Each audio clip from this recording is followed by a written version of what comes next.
Imaginez un peu la scène. On est à New York, disons en 1995.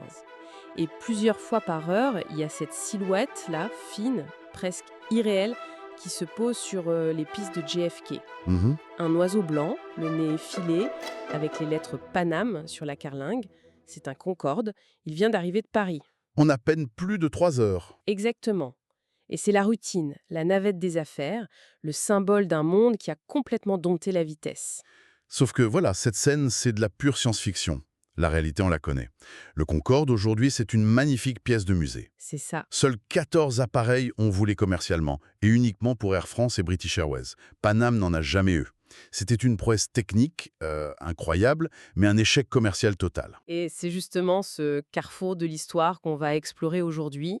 Et si cette exception était devenue la norme? On va faire ça en 3 temps. D'accord. D'abord, on va revenir sur le moment précis, le jour où tout a basculé, en 1973. Ensuite, on va plonger dans l'imaginaire pour voir les conséquences en cascade de ce succès.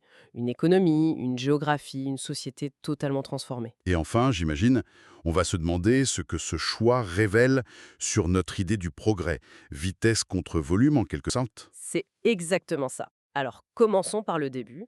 Pour comprendre le Concorde, il faut se remettre dans l'ambiance des années 60. Ah oui, c'est essentiel. On est en pleine course à l'espace, il y a un optimisme technologique qui semble absolument sans limite. C'est un point clé.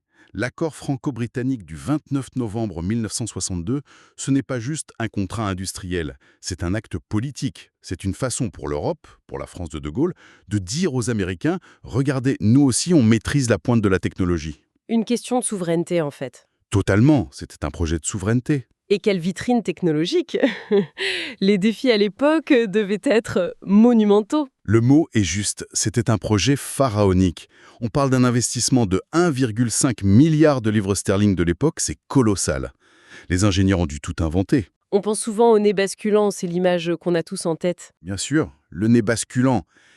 Mais il a fallu créer des alliages d'aluminium spéciaux, des commandes de vol électriques. Le premier vol d'André Turca en 1969, c'est un moment de fierté nationale immense. L'historien Pierre Sparaco le dit très bien. L'échec du Concorde fut commercial, jamais technique. L'avion était un pur chef-d'œuvre. Un chef-d'œuvre, d'accord, mais avec quand même quelques faiblesses structurelles, non? Je pense à la consommation de carburant. Ah oui, Près de 20 tonnes de kérosène à l'heure, c'est délirant. Et puis, il y a ce fameux bang sonique. ces deux talons d'Achille, absolument. Le bruit qui empêchait de survoler les terres. Et c'est ça qui nous amène directement au point de bascule, au jour où le rêve s'est brisé. On y arrive. On est le 31 janvier 1973. Et c'est très important de le noter, on est plusieurs mois avant le choc pétrolier d'octobre. La crise pétrolière n'est pas la cause de l'échec. Elle n'a fait qu'aggraver les choses, en somme. Elle a été le clou dans le cercueil. Mais la décision est prise avant. Alors que se passe-t-il ce 31 janvier 1973? On est à New York, dans la salle du Conseil de Paname, à l'époque la plus grande compagnie aérienne du monde. Son patron, William Sewell, a les chiffres sous les yeux. Et les chiffres sont têtus. L'avion consomme trop, il transporte à peine 100 passagers. Chaque siège coûte une fortune à opérer. La décision qu'il prend, elle est purement pragmatique. C'est une décision de comptable, pas de visionnaire. Et il annonce? Il annonce que Paname annule toutes ses options d'achat sur le Concorde. Donc ce n'est pas un grand complot américain contre l'Europe, c'est juste... Une feuille de calcul. C'est exactement ça. Mais cette décision, elle va déclencher un effet domino absolument dévastateur. Quand Paname, le leader du marché, dit non, tout le monde écoute, j'imagine. Dans les jours qui suivent, TWA, son grand rival, se retire aussi. Puis les autres suivent en cascade. Le carnet de commandes, qui avait plus de 70 options, 70, c'est énorme. se vide quasi entièrement. À la fin, il ne reste qu'Air France et British Airways, les compagnies nationales, qui sont forcées par leur gouvernement de prendre les avions. L'avion est né, mais commercialement, il est déjà mort. C'est fou. Et ça explique pourquoi l'idée que c'est le crash de 2000 qui a tué le Concorde est fausse. Le crash, ça a été le coup de grâce, la fin tragique. Mais le destin commercial de l'avion, il s'est joué 27 ans plus tôt, dans cette salle à New York. Bon, ça donne envie de tout rembobiner. Alors faisons-le. Entrons dans la fiction. On est dans cette salle et William Sewell, au lieu des coûts, il voit le prestige. Il voit l'avantage stratégique. Que se passe-t-il si Paname dit oui? Alors là, on change complètement de monde. Si Paname confirme sa commande, l'effet domino se produit, mais dans l'autre sens. Ah oui, bien sûr. TWA, Japan Airlines, toutes les autres, aucune ne peut se permettre de laisser à Paname ce que les pubs appelaient le monopole du temps. C'est impossible. Pour garder leur clientèle à faire, elles sont obligées de suivre. Les carnets de commandes explosent en fait. Ils passent de 70 à peut-être 150 appareils. D'accord, donc on a beaucoup plus de Concorde. Mais est-ce que ça résout les problèmes de fond? La consommation, le bruit? Bah oui, ça change tout. Parce qu'avec un carnet plein, deux choses se passent. D'abord, les coûts de production par avion chutent grâce aux économies d'échelle. Et surtout, les revenus de ces ventes auraient financé la suite. La deuxième génération. Pas dans les cartons. Avec des moteurs plus silencieux, plus économes, une version améliorée. Son développement aurait été accéléré. Et les Américains, pendant ce temps, ils n'auraient pas regardé les Européens prendre le contrôle du ciel sans rien faire, hein. Certainement pas. Ça aurait été un choc terrible à Seattle, chez Boeing. Leur projet de supersonique, le Boeing 2770, qui était encore plus grand et plus rapide, Et qui avait été abandonné. aurait été réactivé en urgence par le Congrès. On aurait eu une véritable course au supersonique dans les années 80. Et n'oublions pas les soviétiques, hein. Ah, le fameux Kankordsky.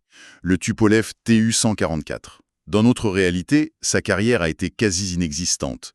Mais dans ce monde-là, face au succès du Concorde et à la relance du Boeing, le Politburo aurait ordonné de le perfectionner à tout prix, pour le prestige. Donc, on se retrouve avec une planète sillonnée par des centaines de supersoniques. Vous parliez d'économie à Mach 2. Qu'est-ce que ça signifie concrètement? Ça veut dire que le temps et la distance ne sont plus les mêmes. Prenez l'industrie. Le fret à très haute vitesse aurait permis d'envoyer des pièces de très haute valeur, des semi-conducteurs, des produits pharmaceutiques, d'un continent à l'autre en quelques heures. Le juste à temps à l'échelle mondiale. Exactement. Et pour la finance, c'était le rêve absolu. Un banquier pouvait quitter Londres le matin et arriver à New York pour le déjeuner. Pas le lendemain, le même jour. C'est vertigineux. Mais il reste un problème, le bang sonique. On ne peut toujours pas survoler les continents. Et c'est la clé. Cette contrainte, en fait, elle ne bloque pas le système, elle le redessine complètement. Comment ça? Que les routes doivent passer au-dessus des océans, le pouvoir économique va se concentrer dans une poignée de villes côtières.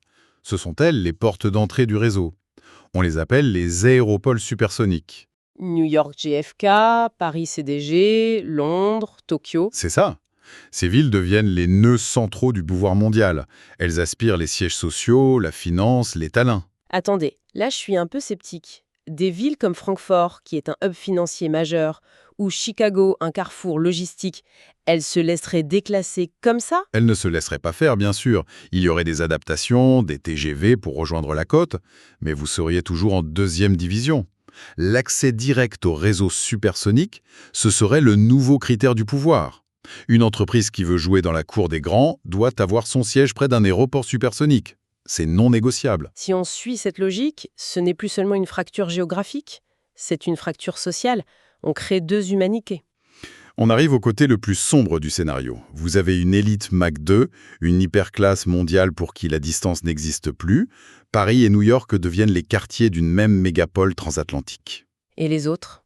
Et de l'autre côté, la grande majorité de l'humanité subsonique, qui regarde ces oiseaux blancs passer très haut dans le ciel. Le Concorde deviendrait le symbole visible, quotidien et même arrogant d'une inégalité devenue abyssale. On a parlé du coût social, mais quid du coût environnemental? Toute cette flotte dans le ciel. C'est peut-être la conséquence la plus dramatique. Et paradoxalement, le problème numéro 1, ce n'est pas tant le CO2. Ah bon? Non, bien sûr, la consommation est énorme, mais le vrai danger, il est plus haut, dans la stratosphère, là où volent les supersoniques. Il s'agit des rejets d'oxyde d'azote, les NOx, c'est ça, hein? Précisément. À cette altitude, entre 15 et 20 km, les NOx agissent comme des catalyseurs ultra puissants qui détruisent la couche d'ozone. Ah oui. Une flotte de centaines de supersoniques volant chaque jour aurait injecté des quantités massives de ces oxydes directement là où ça fait le plus de dégâts. On aurait eu une crise de la couche d'ozone bien plus grave, bien plus rapide que celle qu'on a connue avec les gaz CFC. Le Concorde serait devenu l'ennemi public numéro 1. De tout le mouvement écologiste, absolument. Donc si on fait le bilan de ce monde alternatif, il est plus rapide, plus globalisé pour une élite, mais aussi beaucoup plus inégalitaire et en pleine crise écologique. En fait, quand on y réfléchit, La décision de 1973, ce n'était pas juste pour ou contre un avion. Non, c'était un choix entre deux modèles de développement. C'est ça. Le non au Concorde, ça a été un oui implicite à un autre avion, un géant qui attendait son heure, le Boeing 747. L'anti-Concorde. En tout point. Lent, massif, pas très gracieux, mais d'une efficacité redoutable. En transportant 400 passagers, il a fait chuter le prix du billet. Il a créé le tourisme de masse. Notre monde, en fait, a choisi le volume plutôt que la vitesse. On a donc échangé un monde hyper rapide et inégalitaire contre un monde plus lent, mais plus accessible. Le compromis semble raisonnable, finalement. C'est l'essence du compromis qui a été fait peut-être sans même s'en rendre compte à l'époque. La logique froide du comptable de Paname a eu raison du rêve de l'ingénieur. On a sans doute évité une fracture sociale terrible et une crise de l'ozone aiguë. Mais Mais il faut être honnête, notre modèle, celui du 747, a lui aussi ses propres problèmes environnementaux et sociaux. Ils sont juste différents. Cette décision a simplement défini le rythme de notre modernité. le Concorde est donc bien plus qu'un bel avion. C'est un fantôme. Le fantôme d'un futur qu'on a choisi de ne pas explorer. Son absence dans nos ciels nous rappelle qu'on a pris une voie plus lente, plus encombrée, mais peut-être, au final, un peu plus inclusive. Et ça laisse une question ouverte pour nous, aujourd'hui. L'histoire du Concorde nous montre que le progrès, ce n'est pas forcément aller plus vite. Mieux n'est pas toujours synonyme de plus rapide. Alors, quelles sont les technologies aujourd'hui, que ce soit dans l'IA, la biotechnologie, qui représentent des choix aussi fondamentaux? Face à quelle Concorde sommes-nous en ce moment et quel futur sommes-nous en train de dessiner en les acceptant ou en les refusant?